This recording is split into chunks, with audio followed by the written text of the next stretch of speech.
Assalamualaikum warahmatullahi wabarakatuh. Waalaikumsalam warahmatullahi wabarakatuh. Selamat pagi semuanya. Pagi, Bu. Gimana kabar kalian semua? Baik. Alhamdulillah kalau kalian semua baik. Nah, di sini Ibu akan perkenalkan diri Ibu dulu ya. Iya, Bu. Nah, nama Ibu Farah Afifah. Kalian bisa manggil Ibu Farah. Nah, baik, sebelum kita memulai kegiatan pada pagi hari ini, alangkah baiknya kita berdoa dulu. Apakah ada yang ingin memimpin doa? Saya, Bu, saya.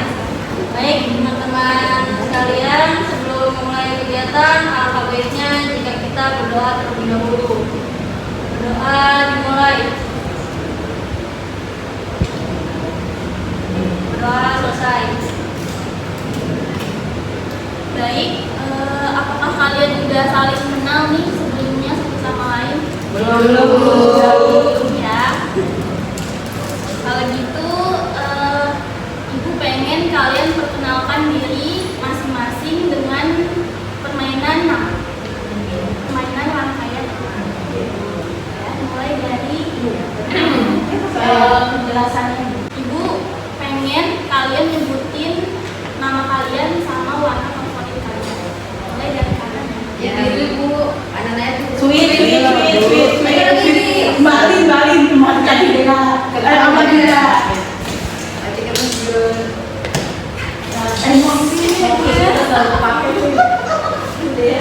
Tiga kali nggak sih, Bu? Ganjil, Bu. Aku suka yang ganjil. Lebih baik tiga, aku lebih ganjilnya.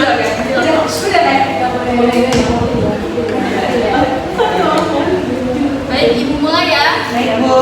Farah Putih. Ibu Farah Putih Nabila Biru. Ibu Farah Putih Nabila Biru, Dinda Widya Hijau. Ibu Farah Putih Nabila Biru, Dinda Widya Hijau, Dinda Hikmawati. Ibu Farah Putih Nabila Biru, Dinda Widya Hijau, Dinda Pink, warna merah. Ibu Farah Putih Nabila Biru, Dinda Widya Hijau, Dinda Hikmah Pink, warna merah, sifat hitam. Ibu Farah Putih Nabila Biru, Dinda Widya Hijau, Dinda Hikmah Pink, warna merah, sifat hitam, Alina juga. Ibu Farah Putih Nabila Biru, Dinda Widya Hijau, Dinda Hikmah Pink, warna merah, sifat hitam, Alida Jindra, Dea. Saya Putih Nabila Biru, Dinda Hijau, Dinda Hikmah Pink, warna merah, sifat hitam, Alinda juga dia coklat. Ya. Setelah perkenalan satu persatu dan kalian sudah saling kenal, Ibu akan memulai apa yang menjadi maksud Ibu mengumpulkan kalian semua di sini.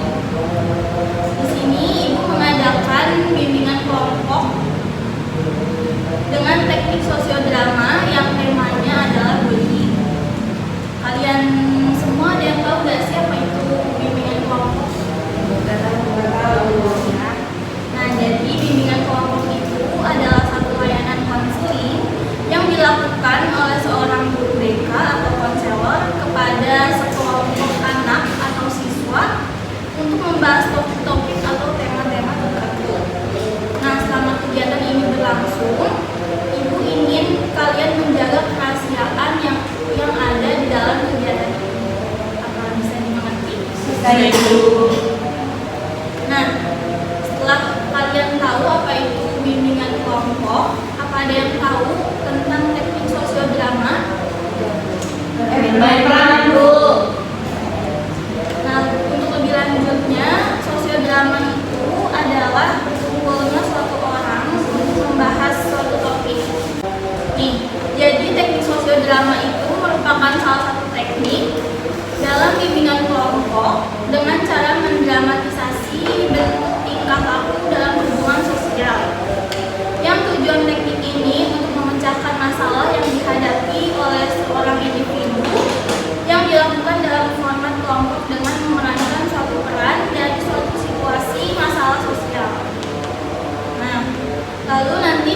membahas topik yaitu dengan tema bully atau bullying. Mungkin ada yang tahu bullying atau apa? Merasa Nah, baik.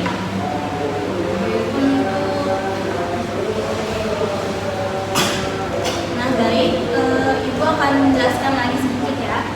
Jadi intinya bully atau bullying itu adalah tindakan di mana seseorang menyakiti atau mencoba untuk melakukan kekerasan kepada orang lain, bisa berupa membentak, memukul, berkata kasar, dan lain-lain.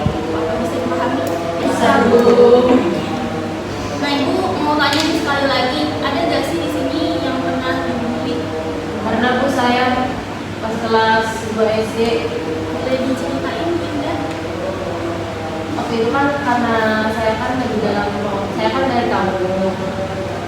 Nah, pada itu saya lagi sakit, jadi saya itu setiap 6 bulan sekali atau 3 bulan sekali waktu itu lupa, saya itu harus suntik, harus diambil darah, harus nambah darah, terus sama harus kayak bolak-balik kontrol gitu Bu, nggak boleh, harus pokoknya harus dalam pengawasan dokter pada saat itu, karena saya kan berobatnya kan di RSPAD Bogor di situ, jadi kan mengharuskan saya daripada bolak-balik capek dari kampung ke Jakarta, jadi saya pindah ke Depok. Nah, setelah saya masuk ke sekolahnya itu mungkin karena saya terlalu diam, karena kan malu kenalan atau apa, jadi ada satu orang, saya kasih inisial aja Bu, namanya inisial itu S, dia itu kayak ngikutin saya, terus kayak bilang-bilang ke teman-teman yang lain itu kayak, kan waktu itu kan saya kan udah ngerti sama pelajarannya, belum ngerti itu tinggalan jauh kan, maksudnya dari kampung ke sini tuh pembelajarannya itu beda jauh. Kalau misalkan di kampung baru sampai A, sedangkan di sini udah sampai D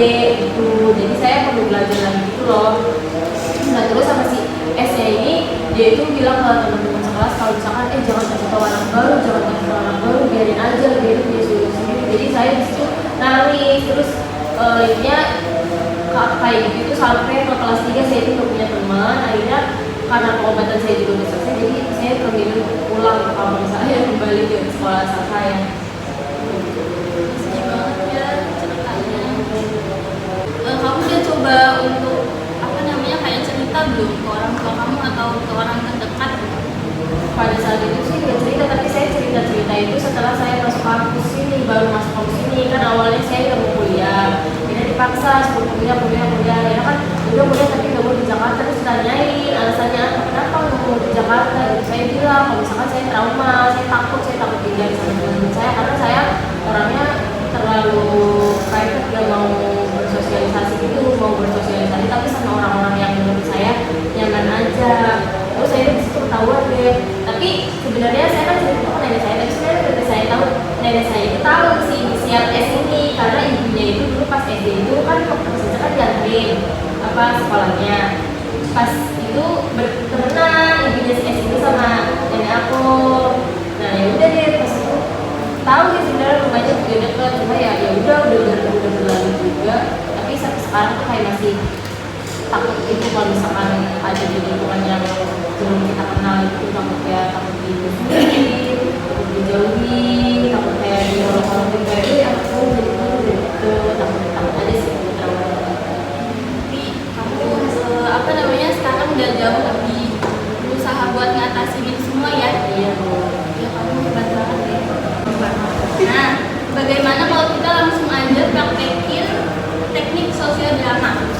Nah, sebelumnya itu Ibu mau jelasin dulu tentang skripnya. Jadi di naskahnya itu ada seorang anak yang dia itu dilahirkan dari seorang wanita malam.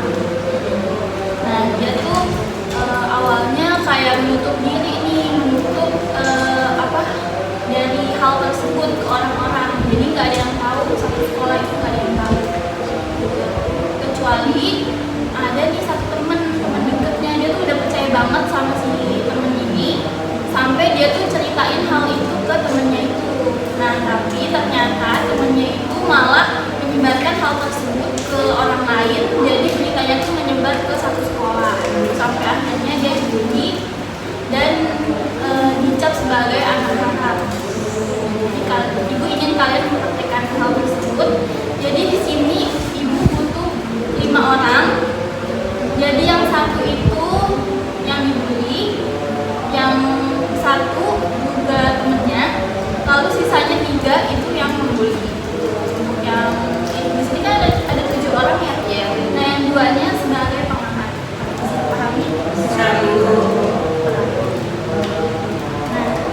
Bahkan ada yang ingin menunjuk diri sebagai pelaku. Saya mau jadi pelaku itu apa temennya yang bocorin ya, bocorin korban, masalah korban. Ada yang mau jadi yang atau Siapa? Ini korban. Teman korban. Ada nggak teman korban? Korban ada. Oh itu dia teman korban. Aku bully Bu. Jadi kamu yang itu? Bully Aida. Ada 3 orang. Banyak Oh, juga. Bocoran berarti saya korban. saya ada pembeli. Saya pembeli Bu. lagi. Saya. Ya, Bapak pembeli. Muhammad aja dia. Muhammad berdua. Aku Wanda masih pengamat. Muhammad ya. Saya Aida sama Dinda Widya pelaku. Baik ya, kalau begitu mari Anda langsung kita praktekkan. Dinda, aku pengen cerita sesuatu deh sama kamu, tapi kamu jangan bilang siapa-siapa ya. Kenapa tuh? Sebenarnya ini sih kayak aib aku nggak tahu ya, tapi aku pengen cerita itu ke kamu biar perasaan aku juga lega gitu. Kalau ternyata selama ini tuh aku nggak punya bapak tahu ini. Emang bapak kamu kemana? Dari kecil tuh aku nggak pernah kenal bapak, nggak pernah ada sosok bapak dalam hidup aku. Pas aku udah remaja gitu, aku tuh kayak tahu pekerjaan ibu aku di emang apa. Ya ternyata ibu aku tuh kerjanya jadi wanita malam, kamu tahu gak sih? Nah di mana? Kalau di mananya sih aku nggak tahu, cuman ibu tuh biasanya ngelakuin kayak gitu, terus uangnya buat biaya aku sama ibu. Kamu tahu ini udah dari dulu apa baru sekarang? Baru-baru sekarang sih aku tahunya, pas aku juga cari tahu kenapa sih ibu setiap malam tuh malah keluar semua gitu. Oh, jadi nanti kamu mencoba itu, mau buat nyekolahin kamu. Ya udah, kamu yang sabar aja ya. Kamu berdoa semoga ibu kamu cepat dapat hidayah. Kamu juga berdoa semoga ibu kamu dapat kerjaan yang lebih halal, yang lebih bagus biar nggak merugikan kamu dan ibu kamu juga. Ya Din, makasih ya kamu udah dengerin cerita aku. Iya, berarti dia tuh anak sekarang. Serius kerja malam gitu ya. Tapi gak nyangka banget sih, maksudnya kan Nabila kan suka berprestasi ya di sekolahnya. Ya kali dia bisa terlahir dari ya you know lah untuk pemalas. Jadi dia pakai duit. Iya. Cerita kalau misalkan ibunya itu kerja kayak gitu buat nyekolahin dia di sini. Bapaknya kemana dah? Nggak tahu kan? Ngajarin itu bapaknya siapa? Kan ganti-ganti, gak tahu ya jadi mana murah. Itu diobral. Jangan bilang siapa ya? Jangan percaya kita. Lu yang kasih lu mana bilang lu kita. Saja lu gua kapok lu.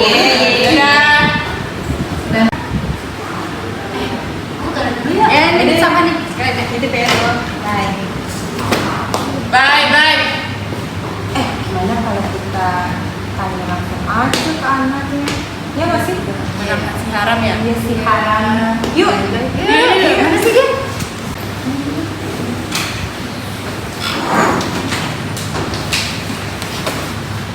Enak, lagi ngapain?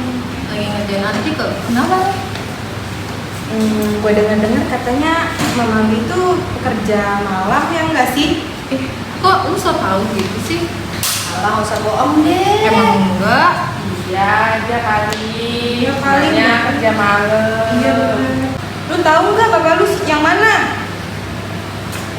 Iya nggak tahu apa sendiri. Saking banyak ini kalian ibunya ya melayani pria-pria yang Banyak di luar sana. Seneng dong lu kuliah pakai duit dari wakil kerja malam. Kok kalian gitu sih? Jahat banget. Emang kalian tahu dari mana? Ya lu nggak perlu tahu deh, pokoknya lu tahu semua tentang lo.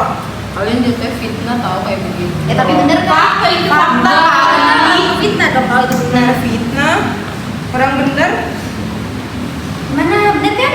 Enggak lah, kalian tuh so tahu fitnah jadinya. Nah sekarang ibu lu dapat uang dari mana kalau bisa nyekolahin lu sampai setinggi ini sampai kuliah? Kalau bukan dari pekerjaan itu? Emang kalian pernah lihat kehidupan keluarga aku? Enggak kan? Ya tapi sih iya sih, ya pokoknya ada deh seorang yang ngasih tahu ke kita kalau ibu itu ya itu kerja. Ya siapa tahu dia bohong. Bener kok, bener. Dia malah kayak bercerita tuh bersungguh-sungguh. Coba liatin akte kelahiran lu ada nama bapak nggak?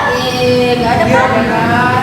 Setiap ngisi data aja, masa bapaknya di-strip namanya? Iya. Bapaknya banyak.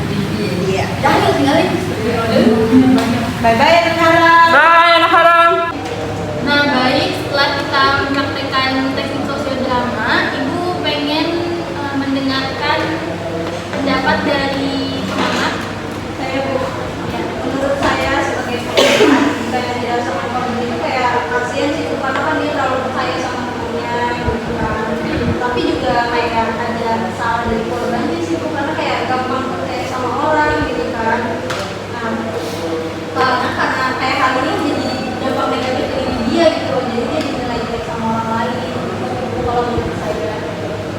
Kalau saya sih jangan menghakimi atau membunuh seseorang berdasarkan asal usul latar belakang mereka sejak hidup berhak melakukan dengan hormat dan adil terlepas keadaan kelahiran mereka. Jadi itu kita jangan menghakimi walaupun dia dari hak maaf Bu. Bahasa sekarang zamannya itu kan anak haram ya, maaf nih Bu. Sebenarnya nggak ada yang namanya anak haram Bu. Itu kan ya kesalahan dari orang tuanya, bukan dari anaknya. Seharusnya kita tuh udah mulai mendekati dewasa dari maksudnya sekarang kita remaja mendekati dewasa, seharusnya punya pikiran untuk kalau misalnya itu tuh udah nggak baik pemberian yang kayak begitu bilang-bilang dia anak hasil dari ini itu atau itu nggak baik itu sebenarnya. Nah seharusnya ini yang udah tahu kalau misalnya korban itu dari hasil itu diem aja, tidak usah untuk berbicara kepada teman-temannya, kan kasihan korbannya Bu, jadi punya rasa minder atau gimana. Udah dia tahu, mungkin dia bisa aja Bu baru tahu pas setelah dewasa gitu. Jadi nanti dia punya rasa minder yang terlalu berlebihan, nanti takutnya dia mengalami ikut-ikut yang zaman sekarang Bu, kayak bunuh diri atau yang lainnya. Saya kan tadi sebagai pelaku, saya tindakan saya itu salah Bu, karena saya kan berarti dengan informasi bukan dari pihak yang orangnya langsung ya, saya dari pihak ketiga istilahnya gitu lah, dari orang lain. Nah seharusnya saya mendengar itu ya lebih baik saya menjaga privasi juga, kayak nggak seharusnya saya menyebarkan air seorang di situ. Menurut saya pelaku mungkin korbannya harusnya nggak 100% kayak anak temannya dan temannya juga harusnya menjaga rahasia ibunya, padahal kan dia dipercayain karena dia cerita gitu si korban. Nah lalu saya juga kayaknya harusnya nggak boleh kayak gitu, tapi itu kan apa ya namanya, kita nggak tahu asal usul keluarganya dia tuh kerja itu kenapa gitu kan, jadi kayak nggak usah dicampur urusan keluarga orang aja. Saya sebagai korban tuh merasa nggak usah aktif aja aib ibu saya gitu, bisa dikip sendiri aja, nggak usah terlalu terbuka sama teman itu teman dekat. Jadi ya udah nggak usah percaya juga. Jadi kalau menurut saya itu seharusnya tidak boleh melakukan tindakan seperti itu ya, karena itu kan bukan ranah kita yang untuk menafkahi anak tersebut, bukan yang berasal dari haram, juga itu kan bisa melakukan pemeriksaan.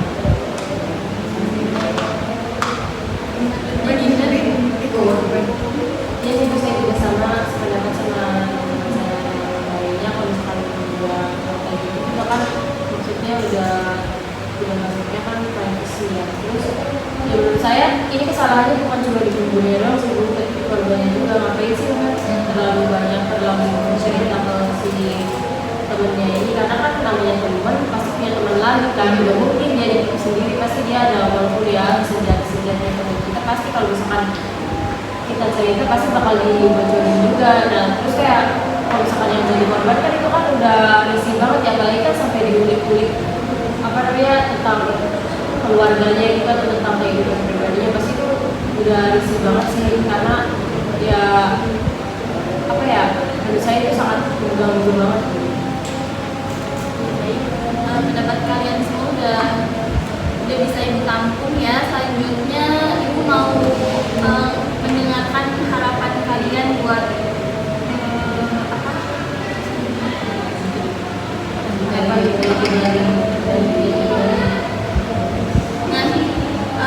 semua pendapat kalian udah ibu tampung. Selanjutnya ibu mau mendengarkan harapan kalian buat kedepannya melalui kegiatan yang udah kita praktekkan tadi. Ada yang ingin menyampaikan pendapatnya?